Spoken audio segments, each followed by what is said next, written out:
Hey guys, Joshua Peterson here, Peterson Electric. It is December 2021. Want to do a quick video for you for my SEO guy. It's going to be about the new 2020 code. Why is my dryer tripping on a GFCI breaker? This is considering 240 volts, not 120. But the new code in 2020 started out saying that, in my interpretation, it was if the appliances were below grade in a garden level or basement, you had to GFI protect, or in a garage. Actually, they're just showing it even in a main level or upstairs in a finished type of dryer situation next to a washer, they're making you GFI protect. I just moved into our newer home a couple months ago, had the exact same issue. My dryer's 5 years old, 4-wire, plugged it in, tripped the breaker. Having the exact same issue here with a customer of ours that we've done a lot of work for. She just moved into her house December here, and same thing, trip. So I want to show you, this is the old school method of grounding. When we used to bond the ground to the neutral on the frame or through. This is showing it for the pigtail cord coming up and in, and it's tripping the ground wire because it's on the neutral. And so it says, this for the 2020 code, please change or review your photos below for this dryer connection. So they're saying to discard any green strap for the neutral. We don't have that in this scenario, nor in mine, so I'll show you what I mean. But the correct method is right there, keeping the neutral and ground separate, because it will trip the GFI if it senses it. This is 4 wires coming in, 1, 2, 3, and then your 4th wire is your ground wire right up in here. So it's sensing it enough to trip.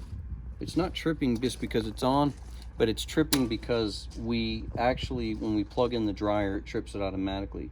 So I'm going to show you real quick what's going on there.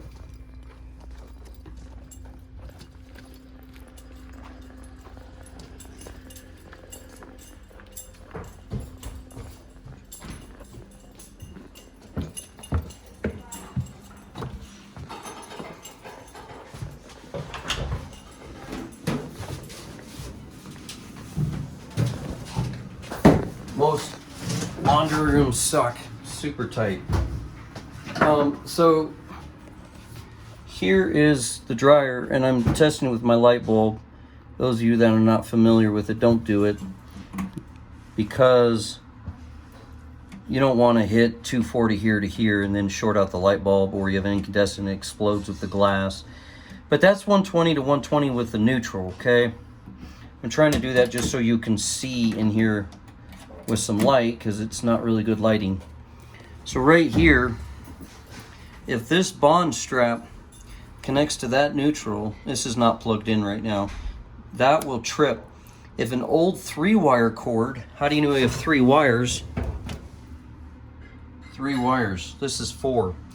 And if you don't have the L on that neutral right there, and it's straight, then you have a 50 amp cord on a 30 amp outlet, or 30 amp cord on a 50 amp outlet. This is a 30 amp outlet because it says it, plus it has the L shape, okay? Which they're gonna call that, for PNS, which is Pass and Seymour, they'll call that a specific name, like a NEMA. I think that's a NEMA, I can't read it too well. 630, I think, or whatever. But the point of the matter is that this right here shows you that this is working fine, because I'm putting a load on it. Again, 240 to 240, you'll blow up that 120 volt light bulb. It's not rated at 300 volt. So right here, this is correct. These are tight, and then it doesn't typically matter if black and red are opposite on most dryers in American made, but nominal is black, white, red, and then green separate. Again, if you have a 3-wire and you want to change it to a 4, that has to be a 4-wire, but you can't just wire up a 4-wire outlet without a ground inside of here. You have to have a ground in the cable. The older homes from the 60s, 70s, all the way down had only 3 conductor cables, not 4. So the minute I go to plug this in, we're gonna lose light here. I tripped the breaker. And then I can test this and see my light bulb's out. I'm only going neutral to hot there. But if I went hot and it was working properly and I went hot to ground, I would trip it. The bottom line is that I think there's something inside of the appliance that's causing this to fault out that the newer appliances don't have an issue. This appliance actually has a hose to the cold side. That way you can put your laundry into a steam position as it heats it. Otherwise, if it heats it hot coming in, it'd be potted water, but I think it's cold water. My dryer, again, that's 5 years old, this is 7 years old, had an issue, and I don't have the steam side, so I don't think it's the water for hers tripping, but mine tripped automatically. I had to take out the GFI breaker and put in a standard breaker.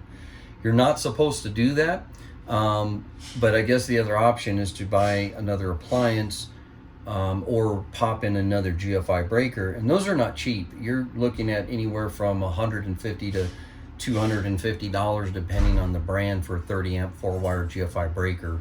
Now if your dryer has 3-wire, the GFIs, it'll work, but it's just the ground is not there, but you will trip it unless that bond strap is removed, because you're taking another alternate path. Anyways, thanks guys for joining us. I have to cut off this video, and I'm sorry I don't have a great explanation for you, but why they went to dryers being GFI protected in a basement, I get, but upstairs on a main level on tile, linoleum, and wood floors, I do not get. It's insulated items. But evidently somebody stuck their hand in the washer and touched their dryer. Thanks guys, have a good one.